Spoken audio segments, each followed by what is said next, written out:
Gone Girl is officially 10 years old and it is one of the most consequential films of modern cinema. From its characters to its plot to its soundtrack, the influence of Gone Girl feels like it is everywhere. Now that Gone Girl is 10 years old, I am going to discuss its most potent element, the cool girl monologue.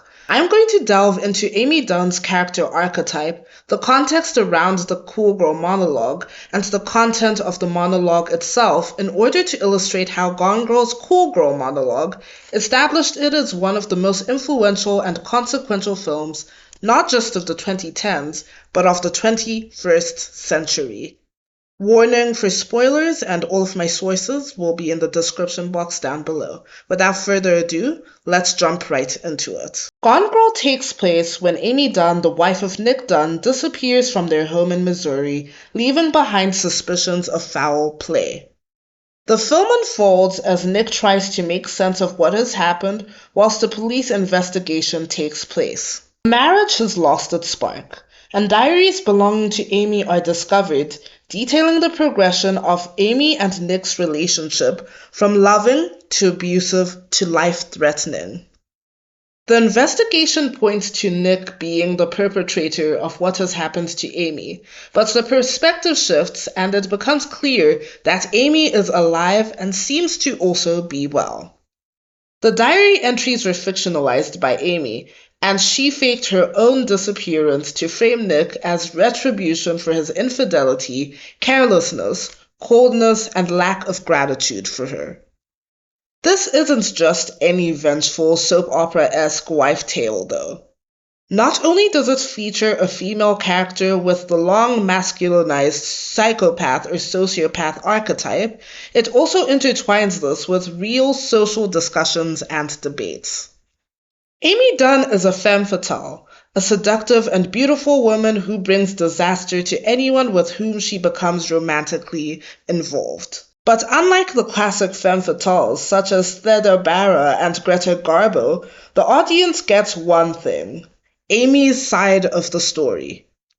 It is compelling, it is gripping, it is chilling.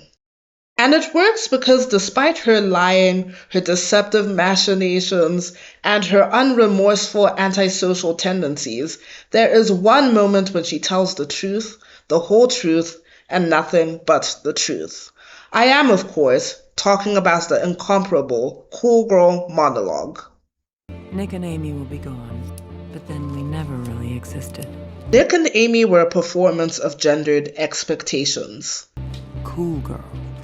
Men always use that, don't they? There's the implication of being a cool girl, which is that there is something inherently unlikable about women. Notice it is cool girl and not cool woman or any other term that would denote adulthood.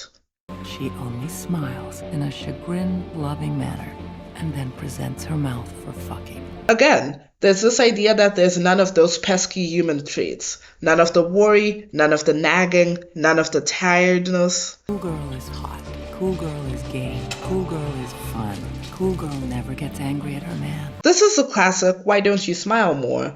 Or the, they like it when you dress more like this, because when you dress like that, it represents XYZ. The performance is what matters here. She likes what he likes. She has no discerning interests of her own. Nothing of hers for him to even feign interest in. And he quizzes her to death about it if it seems like she has genuine interest or claims genuine interest. It is largely a performance about devotion. When I met Nick Dunne, I knew he wanted cool girl. And for him, I'll admit, I was willing to try. Uh-oh. Let's see what she did. I wax stripped my pussy raw. I drank canned beer watching Adam Sandler movies. I ate cold pizza and remained a size 2. I blew him, semi-regularly.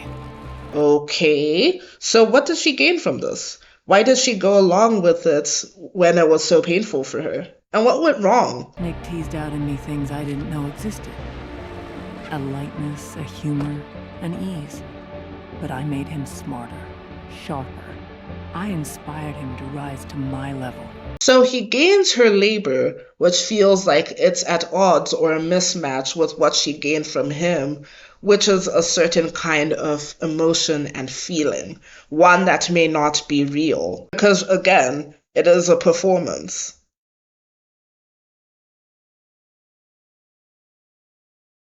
Were they actually the happiest couple that they knew? How would they know?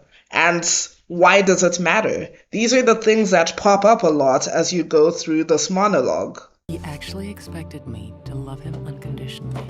Then he dragged me, penniless, to the navel of this great country and found himself a newer, younger, bouncier, cool girl. Her performance for Nick did not humanize her in his eyes or compel him to value her over other potential options. No fucking way. He doesn't get to win.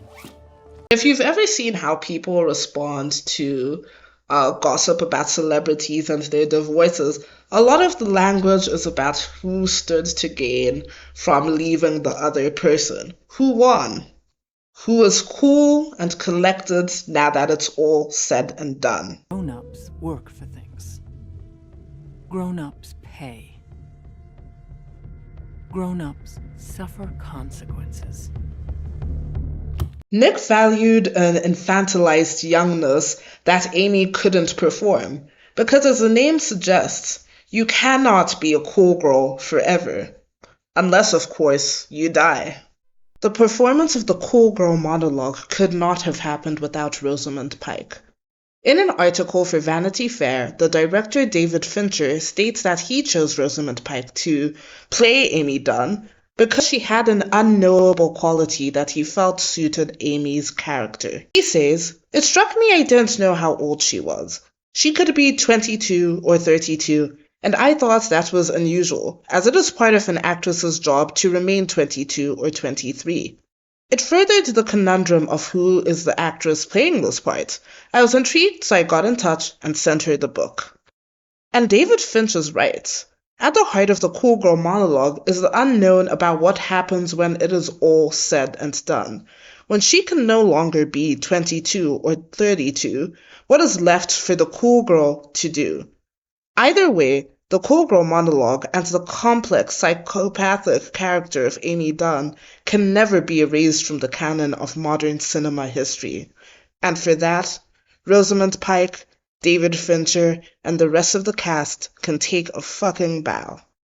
Thank you so much for watching this video. If you enjoyed this, leave a like, subscribe, tell me your thoughts on Gone Girl. All of my socials are linked below, as are my sources. And I'll see you in the next video. Bye!